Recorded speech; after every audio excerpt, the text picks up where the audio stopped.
Good morning students. अपना topic चल रहा है एक्सक्रीटरी सिस्टम ऑफ ह्यूमन, मानव का उत्सर्जन तंत्र, जिसमें पिछले वीडियो के अंदर हमने वृक्क की आंतरिक एवं औतिकी संरचना के बारे में अध्ययन किया था। Internal and histological structure of human kidneys. उसके बाद में आज अपना जो टॉपिक है वो है नेफ्रॉन,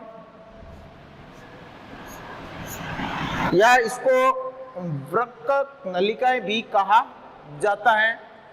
ये वृक्क की संरचनात्मक व क्रियात्मक इकाई होती है, यानी functional and structural unit of kidney पाई जाती है।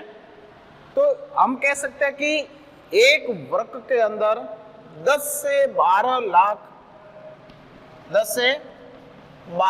लाख तक नेफ्रॉन्स पाए जाते हैं, और ये नेफ्रॉन्स क्या करते हैं, इसकी यूनिट बनाते हैं, यानी वृक्क उत्सर्जन तंत्र की इकाई का निर्माण करते हैं। कई बार प्रश्न पूछा जाता है कि उत्सर्जन तंत्र की इकाई का नाम लिखिए तथा उसको सचित्र समझाइए। तो उत्सर्जन तंत्र की इकाई का नाम है नेफ्रॉन या वृक्क नलिकाएं कहा जाता है। अब हम इसके यदि डायग्राम के थ्रू समझें तो इसके अंदर मुख्य रूप से जो पहला भाग जो होता है, जिसको हम मेलपिगी काय, फिर गिरवा, फिर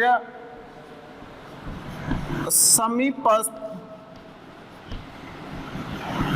कुंडलित नलिका,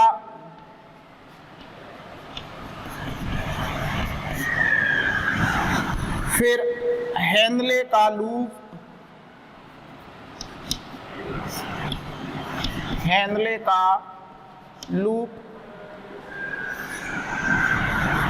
दूरस्थ कुंडलित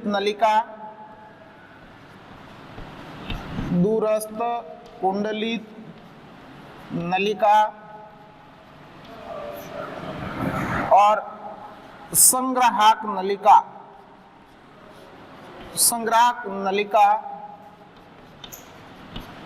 आदि भागों के अंदर बांटते हैं, या आदि भागों के अंदर हम इसको विभाजित करते हैं। यदि डायग्राम इसका बनाए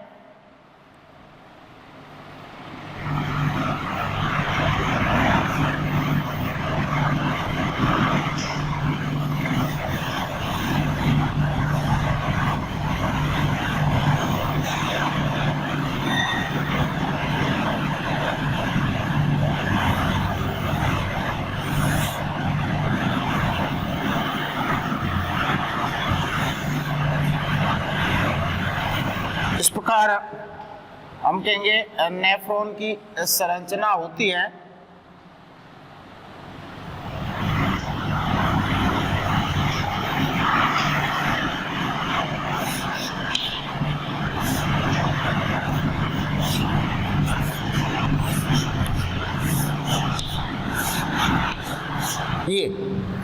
ये एक नेफ्रॉन की संरचना है, जिसमें हम कहेंगे यहां पर एक इस प्रकार की संरचना पाई जाती है। अब इसको हम, ये वाला जो भाग है, इस भाग को कहते हैं मेलपिगी काय। इसको क्या कहेंगे? मेलपिगी काय। मेलपिगी काय के अंदर दो भाग होते हैं। एक होता है केशिका गुच्छ, या इसको ग्लोमेरुलस कहते हैं, ग्लोमेरुलस कहा जाता है। और दूसरा जो भाग होता है उसको कहते हैं बोमन संपुट कहा जाता है, बोमन कैप्सूल कहा जाता है।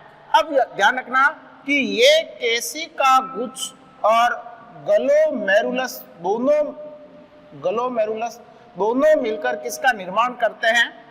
हम कहेंगे मेलपिगियन काय का निर्माण करते हैं, मेलपिगियन बॉडी का निर्माण करते हैं। अब केशिका गुच्छ में क्या होता है कि यहाँ पर इस भाग के अंदर ये वाला जो भाग है, ये इसको हम कहेंगे अभिवाही धमनिका, और ये वाला जो भाग है इसको कहेंगे अपवाही धमनिका। इस केशिका गुच्छ में अनेक नलिकाओं का या रक्त केशिकाओं का जाल पाया जाता है। ये अभिवाही धमनिका वृक्क के अंदर रुधिर लेकर जो प्रवेश करती है, ये प्रवेश करने के बाद में यहाँ पर यह अभिवाही धमनिका कई रक्त नलिकाओं में या कई रक्त केशिकाओं के अंदर विभाजित हो जाती हैं, और ये रक्त केशिकाएं मिलकर एक कोशिकाओं का गुच्छ बना लेती हैं। केशिका गुच्छ जिसको कहते हैं ग्लोमेरुलर कहा जाता है, ग्लोमेरुलस। तो ये मिलकर इस भाग का निर्माण करती है और फिर वापस ये अपवाही धमनिका बना लेती है। अब यहां से रुधिर है वो प्रवेश करता है, इस भाग से रुधिर प्रवेश करता है और यहां से रुधिर है वो इस केशिका गुच्छ से बाहर निकल जाता है। अब हम आगे इसकी जब क्रियात्मक या कार्य प्रणाली को पढ़ेंगे तो बताएंगे कि यहाँ पर जो अभिवाही धमनिका होती है, इस अभिवाही धमनिका का जो व्यास है वो अधिक होता है, जबकि अपवाही धमनिका का व्यास है वो कम होता है। तो एक समय में जितना रुधिर आता है उतना रुधिर आगे निकल नहीं पाता, जिसके कारण यहाँ पर क्या होता है, रुधिर का दाब बनता है। तो हम कह सकते हैं कि अभिवाही धमनिका का जो व्यास है वो अपवाही धमनिका की तुलना के अंदर क्या होता है, कम होता है।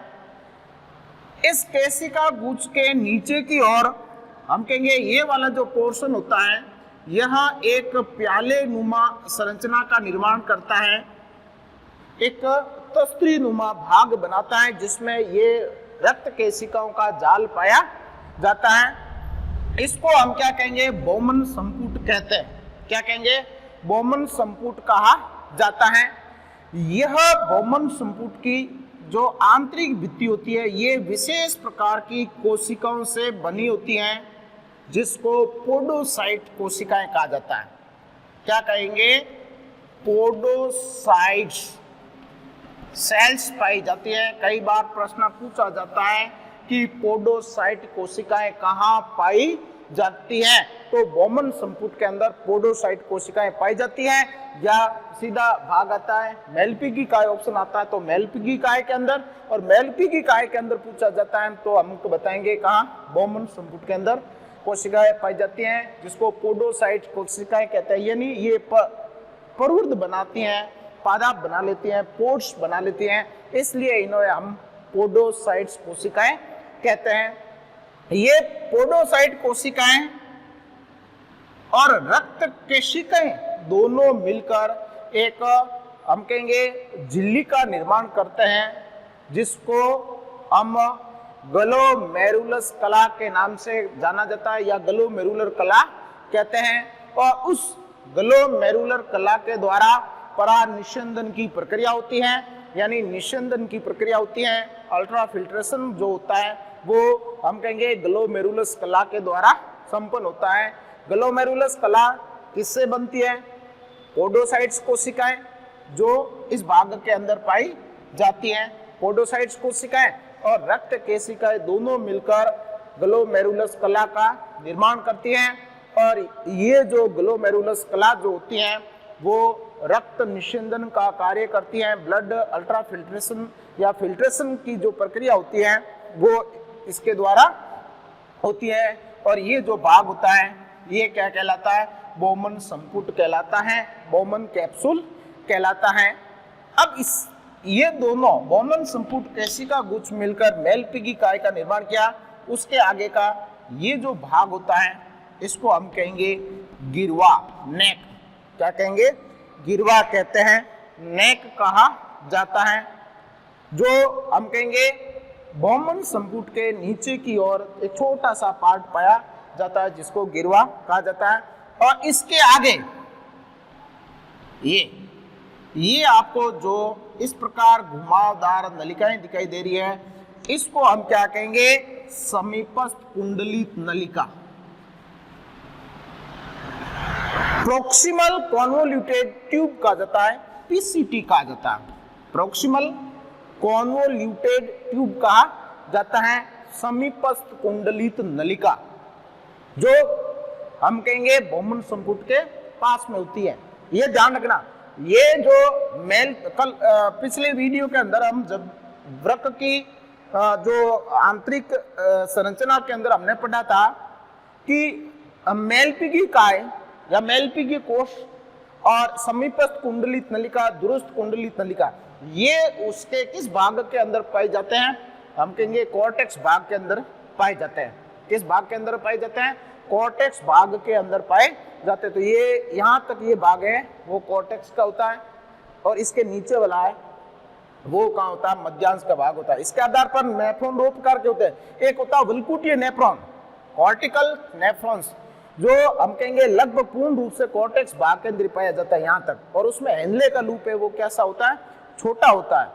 तो वो कॉर्टिकल नेफ्रॉन है जो अपन कहेंगे 15 से 35% के समथिंग पाया जाता है। दूसरा जो होता है वो होता है जक्स्टा मेडुलरी नेफ्रॉन पाया जाता है, और ये क्या होता है, हम कहेंगे कॉर्टेक्स और मध्यांश के मिलने के भाग पर पाया जाता है। यानी इतना भाग है, ये भाग मध्यांश में रहता है, इसके ऊपर वाला भाग है वो कहाँ रहता है, कॉर्टेक्स के अंदर पाया जाता है। तो हम कहेंगे कि ये वाला जो क्षेत्र है समीपस्थ कुंडलित नलिका कहलाती है, और ये क्या होती है, कुंडलित होती है, और इसमें विशेष प्रकार की माइक्रोविलाई सेल्स पाई जाती हैं, या उसमें हम कहते सूक्ष्मांकुर पाए जाते हैं, और ये सूक्ष्मांकुर मिलकर ब्रूस बॉर्डर का निर्माण करते हैं। किसका निर्माण करते हैं, ब्रूस बॉर्डर का निर्माण करते हैं। मतलब बहुत सारी इस प्रकार की बना लेते हैं, क्योंकि यहाँ पर क्या होता है, पुनरावशोषण की प्रक्रिया होती है। क्या होती है, पुनरावशोषण की प्रक्रिया होती है, जिसके कारण हम कहेंगे ये जो सूक्ष्मांकुर जो होते हैं, ये सूक्ष्मांकुर विभिन्न प्रकार के पदार्थों के लिए अवशोषण सत्ता का क्षेत्रफल बढ़ाते हैं। जो इसकी अपन आगे जो कार्य प्रणाली उसके अंदर पढ़ेंगे कि इस प्रकार मूत्र का निर्माण होता है, परानिषंदन की प्रक्रिया कैसे होती है, वर्णात्मक पुनरावशोषण कैसे होता है वगैरह। तो ये क्या करते हैं, और इसकी जो भित्ति होती है ये सरल घनाकार कोशिकाओं से निर्मित होती है, या सरल घनाकार कोशिकाओं वाला उत्तक है वो इसमें पाया जाता है, और यहाँ पर विभिन्न प्रकार के पदार्थों का पुनरावशोषण की प्रक्रिया होती है।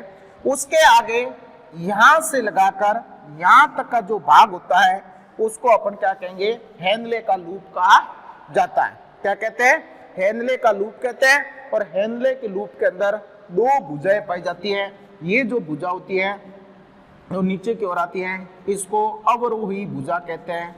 क्या कहेंगे, अवरोही भुजा कहते हैं। और यहाँ ये ऊपर की ओर चढ़ती है तो इसको हम आरोही भुजा कहते हैं।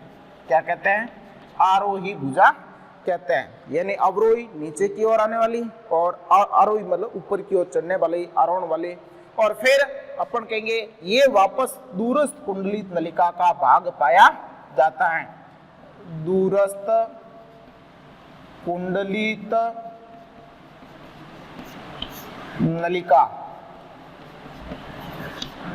या इसको हम क्या कहेंगे, डीसीटी कहते हैं, डिस्टल कॉन्वोल्यूटेड ट्यूब कहा जाता है। और फिर उसके आगे का जो भाग होता है यहाँ पर, इसको हम क्या कहेंगे, संग्राहक नलिका कहते हैं।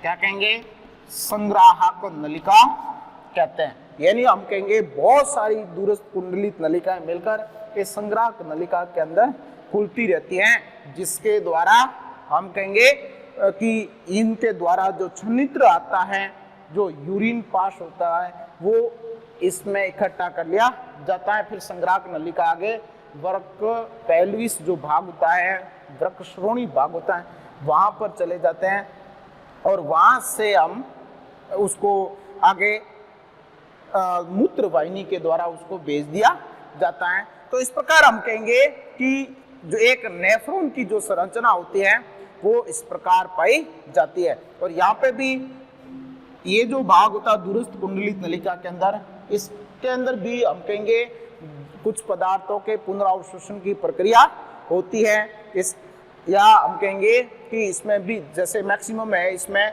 जल का अवशोषण किया जाता है, यानी जल के पुनरावशोषण की प्रक्रिया संपन्न होती है। इसी प्रकार हम कहेंगे कि एक नेफ्रॉन की संरचना का पूछा जाता कि एक उत्सर्जन तंत्र की इकाई का नाम लिखते हुए उसको सचित्र समझिए। तो इसमें आपको ये भाग है जिसमें पहला मेलपिगी काय पढ़ लिया हमने, जिसमें केशिका गुच्छ और बोमन संपुट ये दोनों मिलकर किसका निर्माण करते हैं, मेलपिगी काय का निर्माण करते हैं। केशिका गुच्छ में आने वाली धमनी अपवाही अभिवाही धमनी का निकलने वाली अपवाही धमनी का इसका व्यास अधिक, इसका व्यास है वो कम होता है। फिर यहाँ पे विशेष प्रकार की कोशिकाएं पाई जाती हैं जिसको पोडोसाइट सेल्स कहा जाता है। पोडोसाइट सेल्स और रक्त केशिकाएं मिलकर ग्लोमेरुलर कला का निर्माण करते हैं और जिसके द्वारा निस्यंदन की प्रक्रिया होती है या रुधिर पराग निस्यंदन की प्रक्रिया होती है, जिसके नीचे यहाँ पर एक प्यालेनुमा संरचना पाई जाती है जिसको बोमन संपुट कहा जाता है। बोमन संपुट आगे गिरता है, फिर समीपस्थ कुंडलित नलिका, फिर हेनले का लूप, फिर दूरस्थ कुंडलित नलिका और संग्राहक नलिका। अगले वीडियो के अंदर हम इसमें रुधिर पराग निस्यंदन की प्रक्रिया कैसे होती है, यानी रुधिर है वो किस प्रकार यहाँ रक्त केशिकाओं के अंदर आता है, फिर यहाँ किस प्रकार रुधिर के अंदर विशेष प्रकार के दाब उत्पन्न होते हैं और उन दाबों के द्वारा रुधिर है वो कैसे रक्त केशिकाओं से बोमन संपुट से होते हुए समीपस्थ कुंडलित नलिका वगैरह आगे जाता है, रुधिर का पराग निस्यंदन होता है। और इसमें किस प्रकार मूत्र निर्माण की जो प्रक्रिया होती है उसको हम अगले वीडियो के अंदर पढ़ेंगे। धन्यवाद।